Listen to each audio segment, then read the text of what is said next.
G.I. Joe has been around for a long time. A really long time. Originally launching in 1964, this American-made series began as a toy line before its popularity exploded. There's been G.I. Joe comics, G.I. Joe cartoons, posters, t-shirts, and you know where this is going.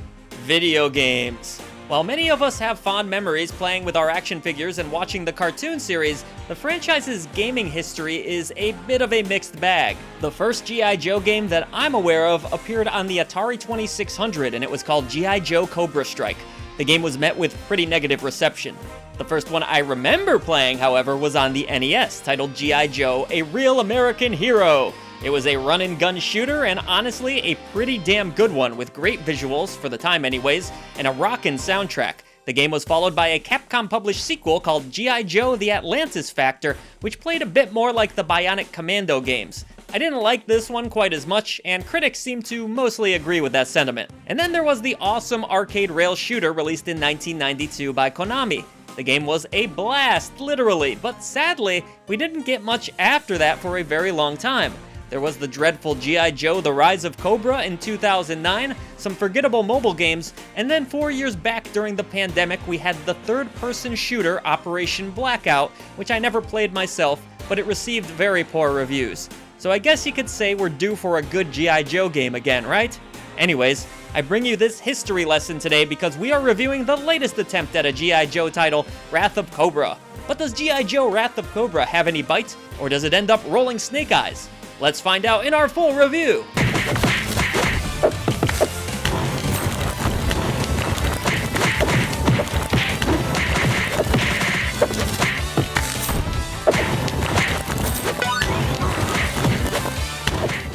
Before we get into the review, be a real American hero and support independent content at patreon.com/idreamofindiegames. You'll gain Discord access, early ad-free shows, shoutouts at the end of every video we produce, and best of all, you're supporting indie visibility.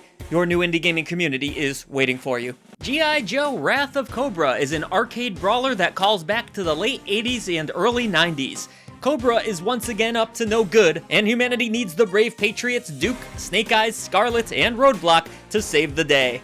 Credit this game for one thing: it has an awesome animated intro backed by a glorious 80s rock song.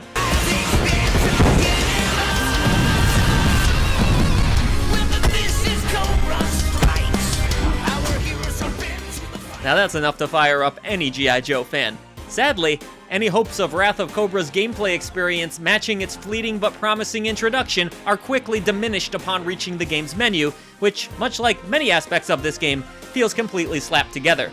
The simple act of going to the options screen led to my first of many bugs, an intrusive prompt dead center in the middle of my monitor asking me to reset my progress. All the while, I could still sort of toggle the options in the background if I peeked through. After narrowly escaping the options menu, I realized that much of the content in Wrath of Cobra is initially locked, thankfully earned through in-game discs that are produced after defeating enemies. Players will need to spend a great deal of time going through levels in story mode to earn enough discs to unlock the arcade mode. Other unlockables include a few new characters and some unique ways to play the game, including low gravity and restart on death. Let's give the game some credit for incentivizing players to battle their way through its 12 levels multiple times, though doing so is such a chore that I wonder how many players will even bother to earn anything. Alright, so mixed first impressions aside, let's get into the gameplay. Well, it plays out a lot like any other classic brawler.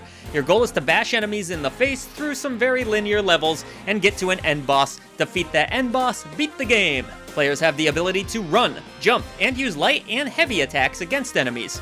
There are also a few different attacks to perform while running, as well as your usual airborne actions such as drop kicks. Advanced techniques, if you want to call them that, include blocking, parrying, and pivot dodging. In traditional beat-em-up fashion, expect to find plenty of breakable crates that host a variety of different guns to use against enemies, and healing items, though the healing items are placed at the worst times for whatever reason. Whatever. Outside of that, enemies that are knocked down can be picked up and tossed, and each character can earn a special attack by dishing out enough damage to foes. That's really kind of all there is to it. Wrath of Cobra's gameplay is serviceable, but never exceptional. The game is held back by some pretty poor AI and that flat level design. I often felt like I was in a boxing match against Boogie 2988 with the way bosses would just stand in one place, allowing me to pummel away at them. Players may choose between 4 difficulty options, though I never found any of them particularly challenging regardless of which one I selected. This makes the action feel dull and monotonous, even with the option of playing with 3 other players. And because the levels themselves aren't very interesting and don't offer a ton of hazards, the experience wears thin rather quickly. Once you defeat everyone on screen, Wrath of Cobra also fails to properly lead players to the next portion of the screen at times. The arrow just doesn't appear sometimes, which often meant having no idea what I'd be walking into. There's just this lack of polish that remains prevalent throughout the entire gameplay experience that really holds it back. Also, I think Wrath of Cobra wins the award for the most dramatic, drawn-out, explosive death animations in gaming history. They take forever with no good reason. You'll just stand around staring at a robot explode for what feels like an eternity. All of this is a shame because the bones of a decent brawler are here. I liked how every character had unique attributes, some of the weapons were cool, and the visual presentation of the game wasn't half bad. Unlockables are also always welcome, but earning the discs which are required to unlock everything in the game is just a complete slog. It requires playing through the boring levels over and over again. Making matters worse, Wrath of Cobra is a glitchy mess. Animated cutscenes throughout the story mode sometimes didn't appear at all. If that wasn't bad enough, the final boss broke on me entirely, and another level of the game resulted in one of the weirdest, buggiest glitches I've ever encountered. My character felt like he was ice skating. His animations tweaked out constantly. Oh, and by the way, every enemy was invisible. While I'm sure much of this can be patched out, it's just unacceptable even in a review build. At least composer T. Lopez does his part. Teaming up with the vocalist of Crush 40, Lopez delivers the rocking tunes we've come to expect from his games. Unfortunately, they're a bit lost amongst the lackluster sound effects. Wrath of Cobra fails to deliver the crunchy sounds of classic arcade games and features very few in-game voices or sound effects of note at all, just some very flat punches.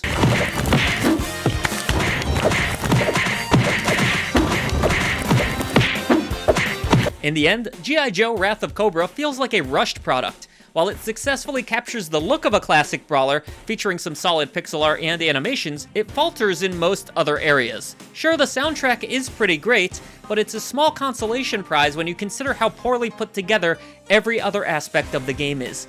G.I. Joe and Brawler fans alike will be left to ask themselves, am I willing to put up with all these shortcomings because I love the G.I. Joe franchise? Well, now you know, and knowing is half the battle. Here at I Dream of Indie Games, we believe games are so much more than a number, which is why we rate them using our 3-tier Genie Lamp system. The Bronze Lamp is awarded to good games that have quite a few issues, the Silver Lamp is awarded to great games with just a few nagging issues, and then the elusive Golden Genie Lamp of Approval is for those essential indie releases. We also have the Rusty Lamp for those very mediocre games that have just a faint glimmer of hope in them, and then the dreaded Indie Krampus for the absolute turds that must be flushed. And with all of that said, I kinda went back and forth on this one, but in the end, it is a functional game. It kind of works at times, so I'm going to award this one the Rusty Lamp.